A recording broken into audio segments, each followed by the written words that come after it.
Следващия доклад в нашата сесия е на професор Александър Летучий от Национален изследователски университет Висше училище по икономика Москва, а темата му е нулев подлог и нулево допълнение в руския език. Елипса, нулево местоимение или про. Заповядайте, професор Летучий. Много добре. Искам да започна на български, за да кажа, че съм много зарадван да взема участие в тази конференция, защото най-първо е, че моята работа е също от този проект онтологии на състоянията, макар че е по-косвено свързано с проекта. И второто е, че следвах български университет, но много рядко съм го използвал и сега има такава възможност. Обаче след това ще говоря на английски, а презентацията на български, и благодаря Елена Иванова и колегите от България,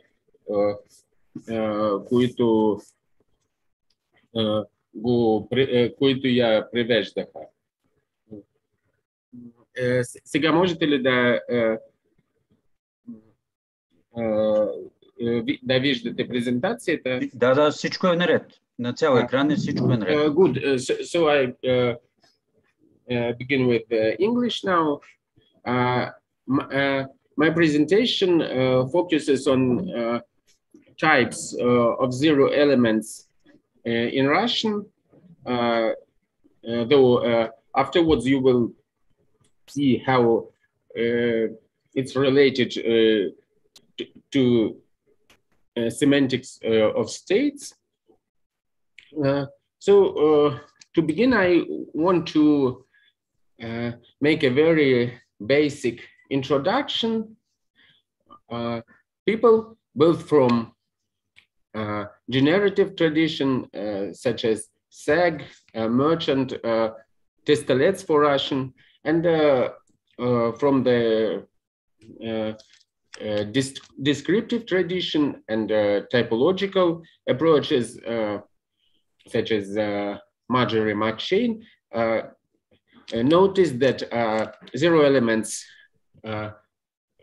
are not uniform in their properties and distribution, and they divide those types of zero elements in various ways. For instance, Chain describes communicative, pragmatic-based, semantic-based, and properly elliptical zero elements. Many people distinguish big pro in, for instance, infinitive context, small pro, and ellipses. Here, for instance, we should mention Philippe Shushurin and Cecilia Poletto about small pro as a separate type of zero element. Some examples, for instance, elliptical zero elements are very often seen in coordinate contexts, in coordinate constructions, such as сегодня Сережа приготовит блины, а завтра пирог. Today Сережа will cook pancakes, and tomorrow it means he will cook, but it's zero expressed, a pie. and small pro is even possible in simple sentences, at least in pro drop and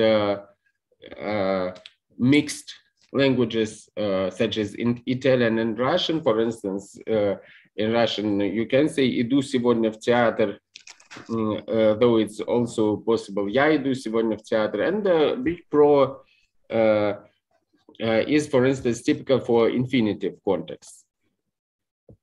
The precise topic of my presentation are 0 subjects and 0 objects in Russian.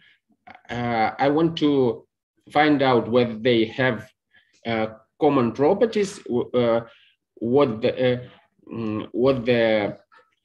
precise volume of these common properties is, and whether they can be described, or whether one of these types can be described as elliptical phenomena. This is the outline of my talk. First, I will mention the scale of link, the scale of connectedness between the clauses as a relevant feature. Then I will mention the relation between the 2 0 elements, 0 subjects and 0 objects to each other. Then I will speak about non-local, distant reference. And then I will mention some cases of non-standard reference, which is also relevant for the general topic of my talk. I will begin with the degree of connectedness of the 2 clauses. It turns out that the possibility of 0 expression for the object argument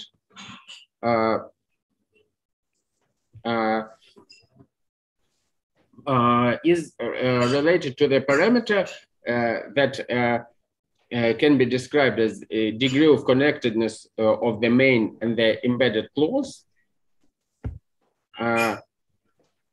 So let's begin with infinitive argument clauses, where 0 expression of the object is often impossible. For instance, in Russian you can say «Мама обещала ребенку познакомить его с учителем».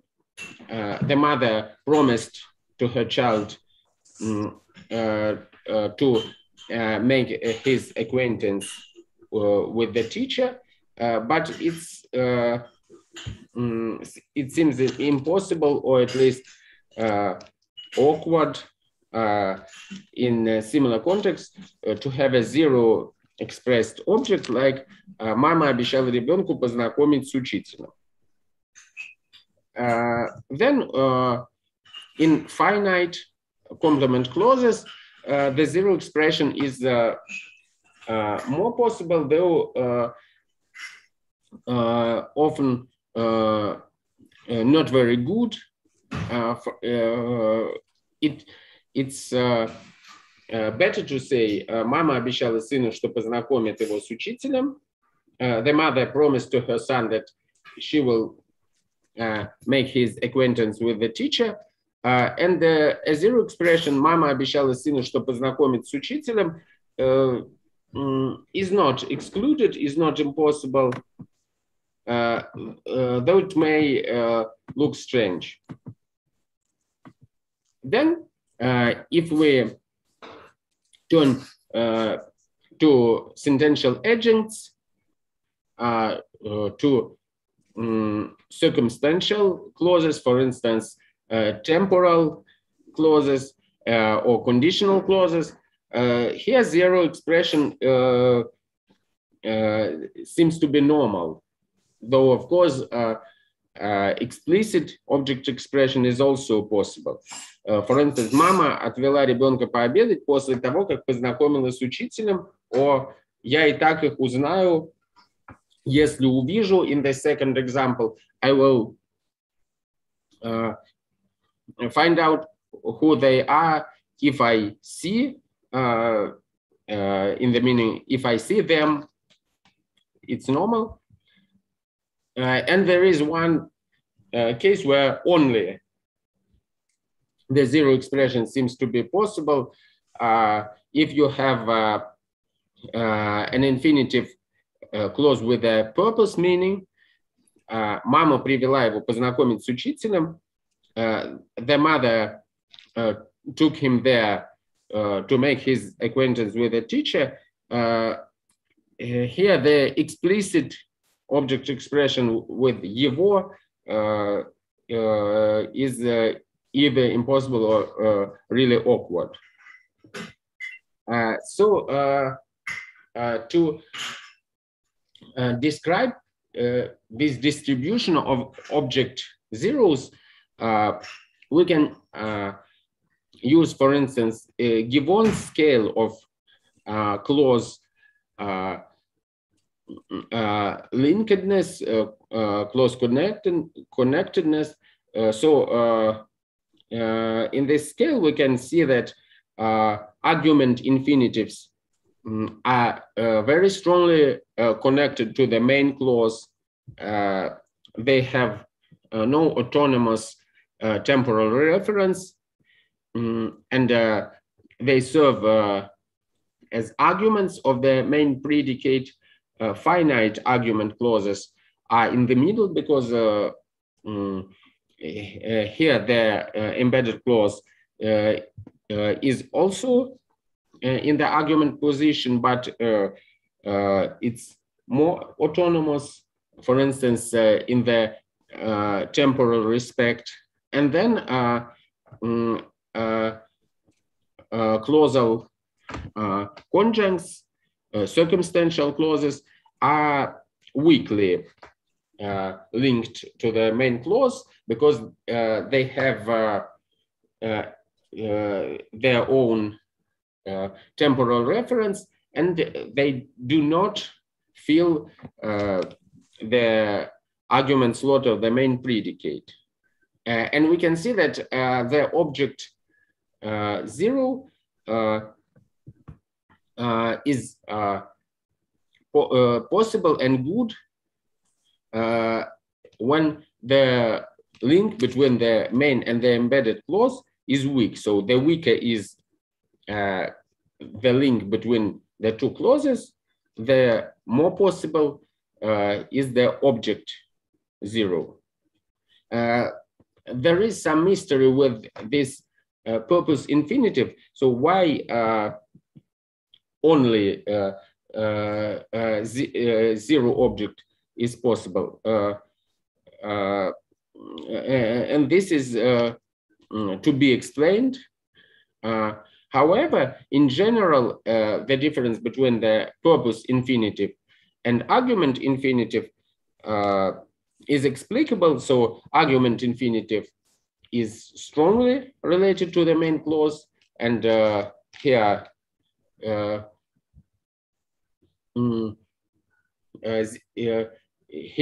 zero is impossible or bad. Here is argument infinitive, and purpose infinitive is weaker related to the main clause, and here zero is much better than a non-zero object.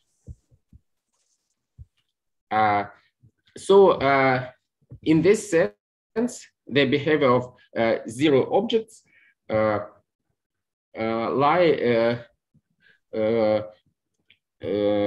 closer to the zero pronoun than to the ellipses, because ellipses does not tend to distinguish between precise types of embedded clauses, and ellipsis is mainly found in coordinate constructions. So in principle, zero objects behave here as a zero pronoun, and pronouns tend to be sensible to precise types of syntactic and discourse contexts. Another thing that confirms the affinity between zero objects and pronouns is that if you slightly modify a construction, for instance, if an argument infinitive occurs in the answer to the question, so they are expressed separately from their main clause, zero expression becomes possible. So it's not good to say «Я обещал тебе повести в театр», I promised to you to take you to the theater. It's better to say «Я обещал тебе повести тебя в театр». But in the answer to the question, it becomes better. Discourse, distance, and the precise type of the construction is relevant for the object expression. By contrast, for the subject expression, no scale of embedded clauses is found. It seems that for various types of embedded clauses, the zero expression of the subject is equally possible. So perhaps zero subject are more close to ellipses in this respect. Or another way of analysis is possible. We can say that simply zero subjects in coordinate elliptical contexts and zero subject in embedded clauses are different types of subject zeros. Here are some way to various accounts is obvious, and here I won't choose between them. Then we found out that zero objects and zero subjects behave not in the same way, and we could in principle say that zero subjects behave to the elliptical phenomena and zero objects illustrate zero pronouns, but things are not that simple, because if zero subjects and zero objects behave to absolutely different types of phenomena, they would not be expected to be strongly related to each other. But this is the case. In fact, zero subjects and zero objects are related to each other. The fact is that in some types of embedded clauses, the choice of zero versus non-zero expression of subject and zero versus non-zero expression of objects depend upon each other. So if there is, for instance, a reason circumstantial clause, not only a reason one, but in fact any type of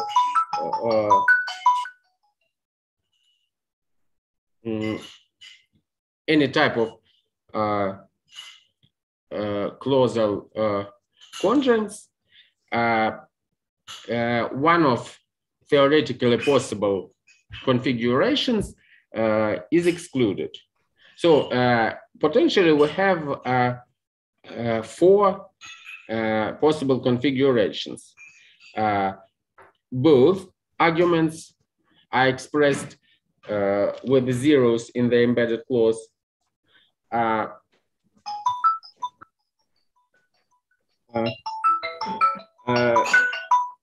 Neither of them is expressed with a zero, so both of them are explicit. Only the subject is zero, or only the object is zero. So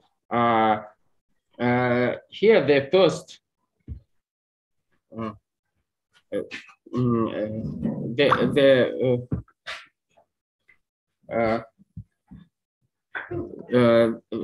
the first variant is with two explicit arguments. Родители тебя ругают, потому что они тебя любят. So parents scold you because they love you. In the second sentence, only the subject is zero. So parents scold you because zero love you. In the third one, only the object is zero, and this seems to be impossible in Russian. Parents scold you because they love zero. Finally, in the fourth variant, both arguments are zero, and this is again possible. Parents scold you because zero love zero.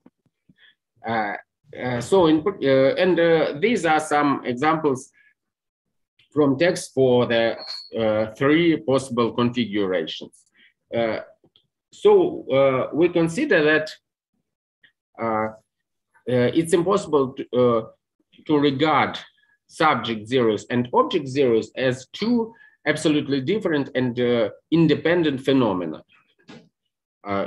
Because the fact that one of the configurations is impossible tells us that the object zero and the subject zero are not independent.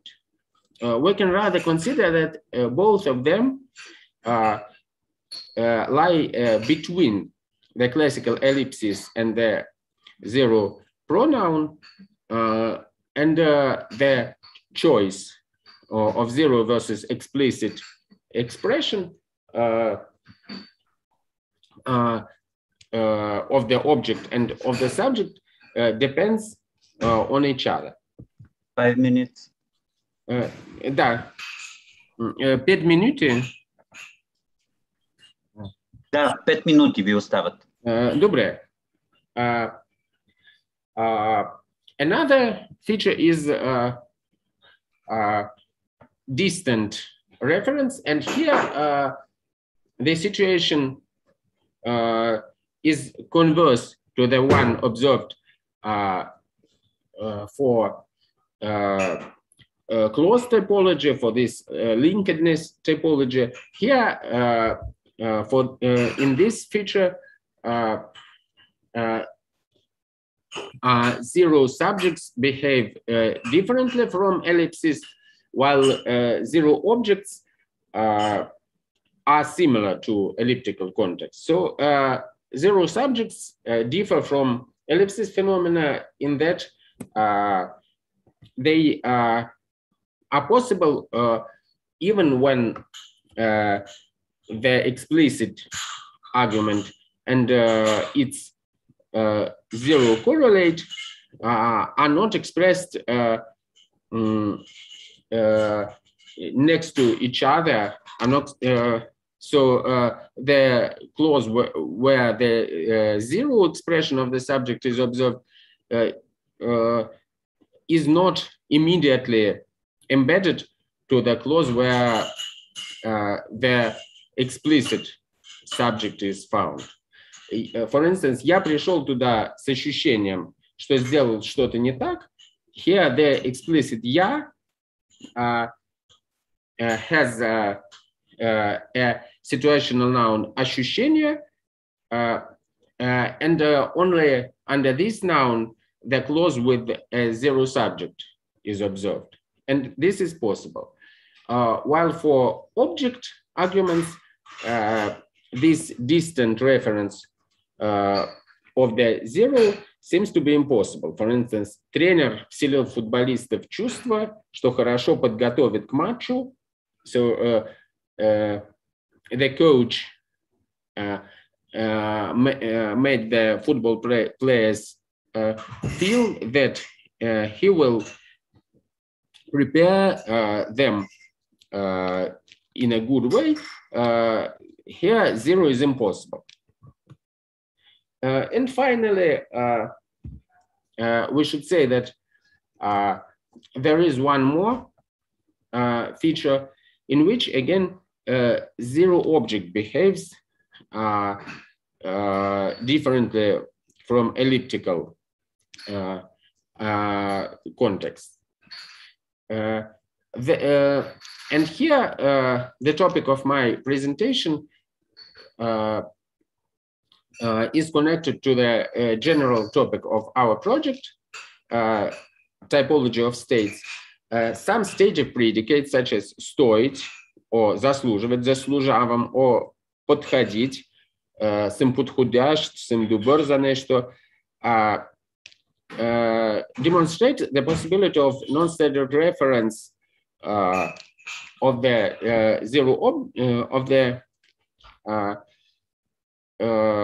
zero object to the subject and not the object of the main clause.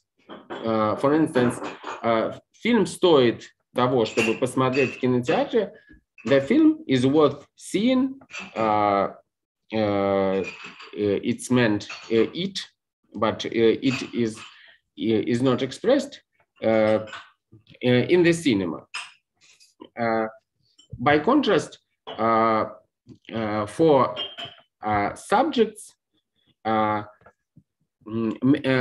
zero must be of the same syntactic status as the previous explicit realization. For instance, in the sentence «Сережа сказал Пете, что ошибся», the zero subject «что ошибся», that he made a mistake, the zero can only refer to the subject of the main clause, but not the object of the main clause. So here, zero subject is closer to the ellipsis because ellipsis also loves to link to syntactically identical arguments. Here, a brief comparison to the ellipsis is made. For ellipsis, distant co-reference seems to be impossible. Ellipsis mostly links to realizations with identical syntactic status. So in the table, we have these features summed up, and we can see that in some regards, ellipsis is closer to the zero objects. For instance, ellipsis, just as zero objects, does not accept distant reference.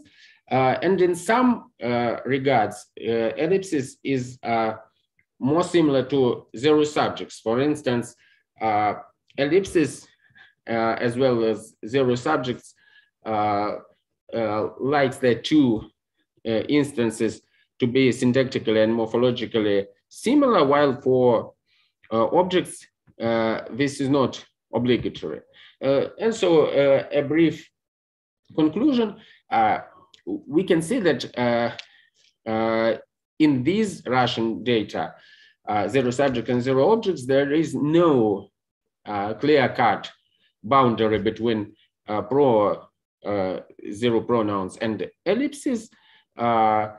In their distribution, zero subjects are closer to ellipses than zero objects.